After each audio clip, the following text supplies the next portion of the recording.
going to talk all about ice dyeing and these jeans. Woohoo!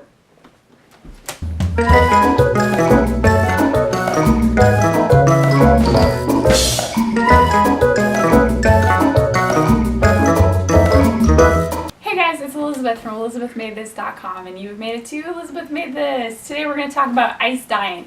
I'm going to show you quick how you go through the ice dyeing process.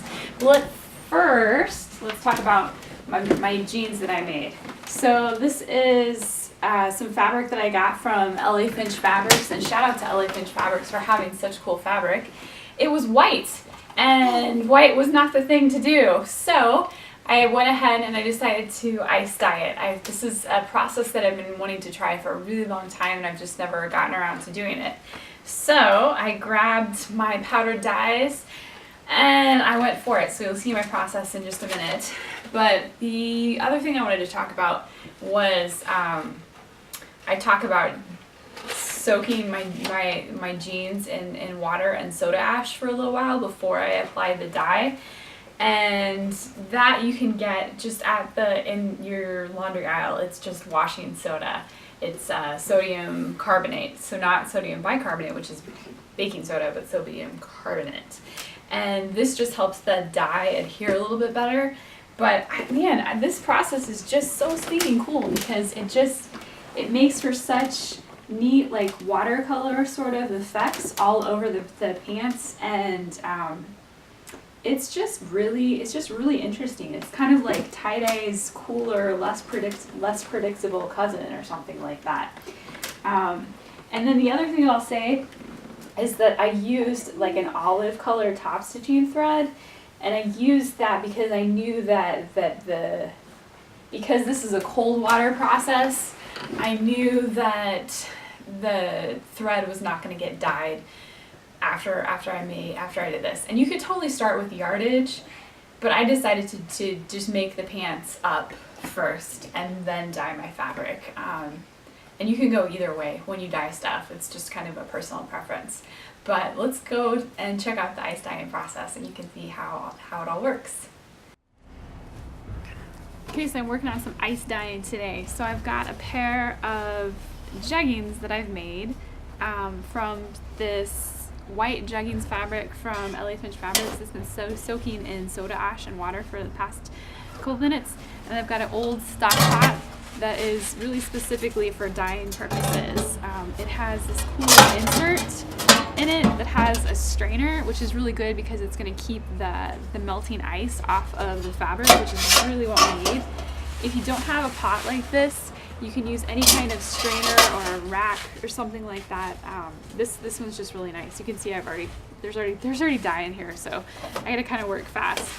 And then I've got just a bag of ice, and then I have several different colors of dye, and then I just mixed them. So various shades of blue and green, and RIT has all these color formulas on their website. And I just kind of followed that, and I'm hoping that they turn out in the final ice dyeing process. Okay, so I'm going to start. I've got my fabric down first. I'm going to put a layer of ice on top of that.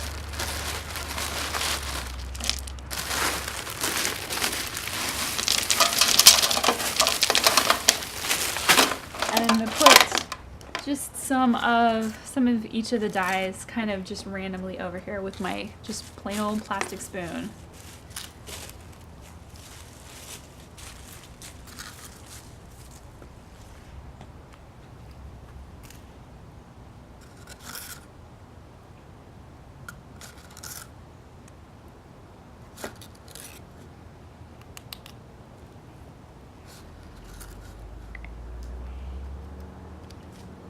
Kind of layering it on there, and as the ice melts, it's going to kind of deposit on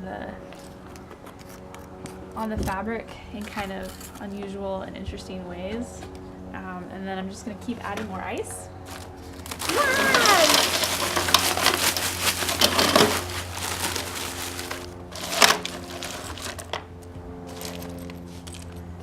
And adding more dye.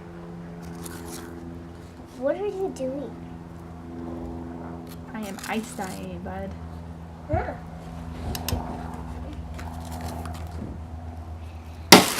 Ice guys. Okay. Oh.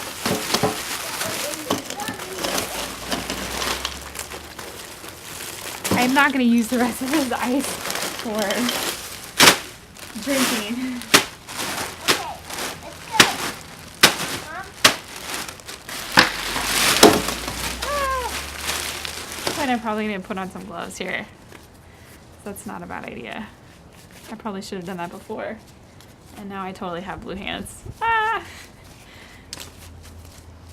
The hazards of crafty projects, right?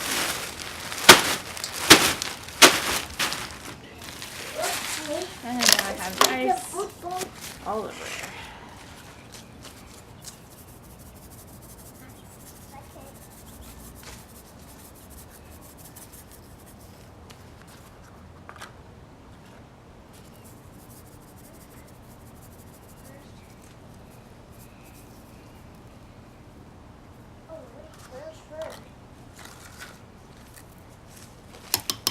Oh, I'll take the tricycle. Oh, first.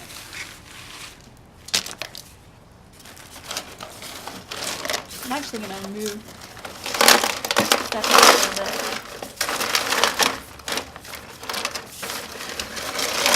Toss everything back together in a different way. Over here. Okay.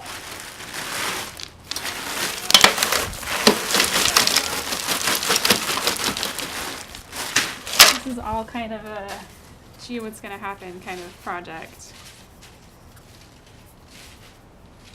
If it all goes terribly wrong, you can always use a product like RIT Color Remover to kind of reset, or bleach.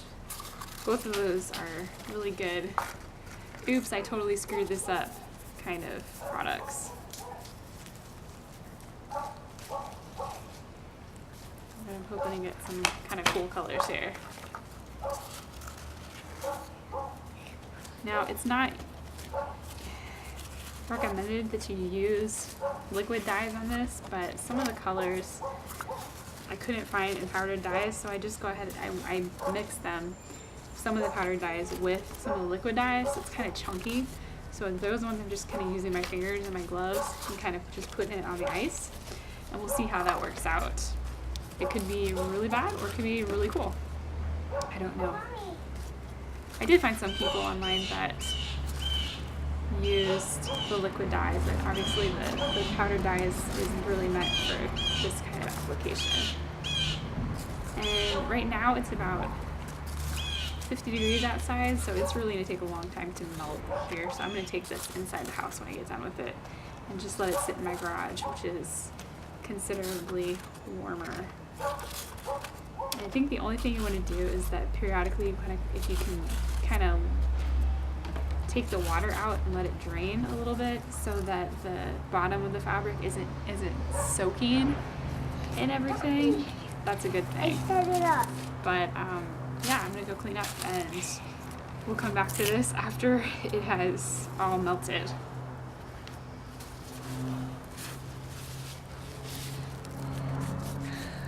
Okay, Mom, can you just take a picture of it? If you like this video, give it a thumbs up. Don't forget to subscribe and check out more on my website at elizabethmadethis.com and on Instagram at elizabethmadethis. Thanks for watching. Happy sewing.